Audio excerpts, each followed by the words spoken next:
In this lecture, I'm going to talk about RBAC with mutual TLS.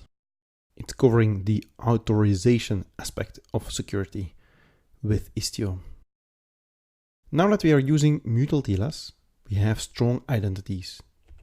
Based on those identities, we can start doing role-based access control, or called RBAC. RBAC allows us to limit access between our services and from end user to services. Istio is able to verify the identity of a service by checking the identity of the X509 certificate, which comes with enabling mutual TLS.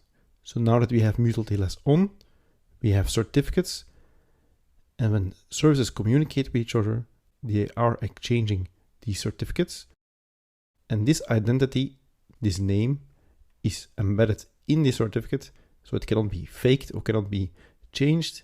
And that way we have this strong identity. So when one service contacts another service, they know whom they are communicating with.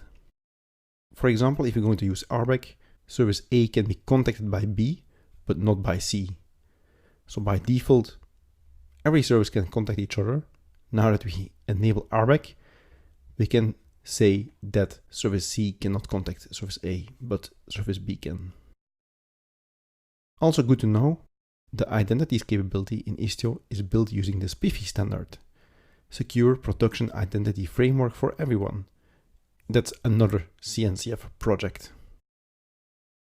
So RBAC in Istio can provide service-to-service and end-user-to-service authorization. It supports conditions and role binding. You can bind two service accounts, which can be linked to pods. So you have a pod, in your pod you have a service account, and in Istio, you can use role binding to bind a role to this service account.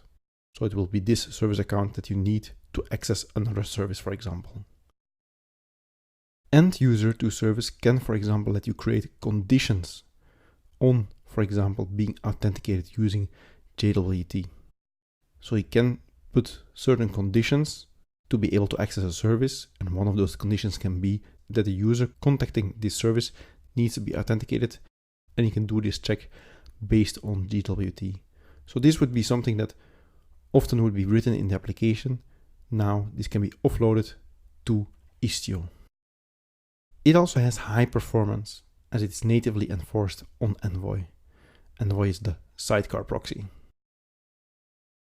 RBAC is not enabled by default, so we have to enable it. We can enable it globally or on a namespace basis. For example, in a demo, we'll only enable it for the default namespace. So this is what we will do. So this is the YAML file that we will use. We'll use an object of kind RBAC config, and we will only include the default namespace. We can then create a service role that specifies the rules and a service role binding to link a service role to a subject.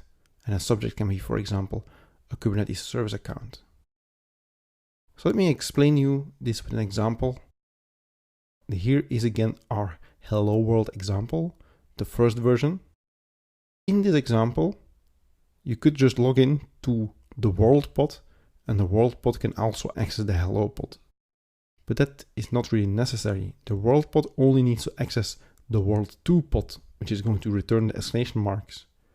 So we can limit this access using RBAC roles to make sure that the ingress controller can only access hello, hello can only access world, and world can only access world2.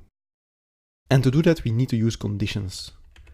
So we're going to create a service role, and we're going to add rules.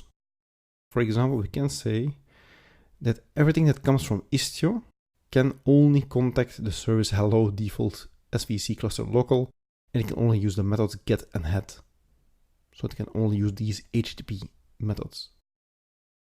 Then we can assign a service role to the hello pod, and we can then write another service role for this hello pod, and then we will bind this service role to this service account that is linked with this hello pod.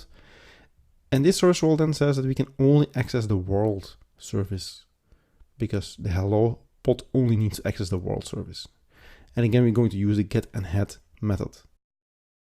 And then we can also write a service role for the world pod. So We need another service account that we're going to link with that world pod. And then we're going to use a service role that says you can only access world 2. And then we link this service role with this service account using the binding. So this I will then show you in the next demo.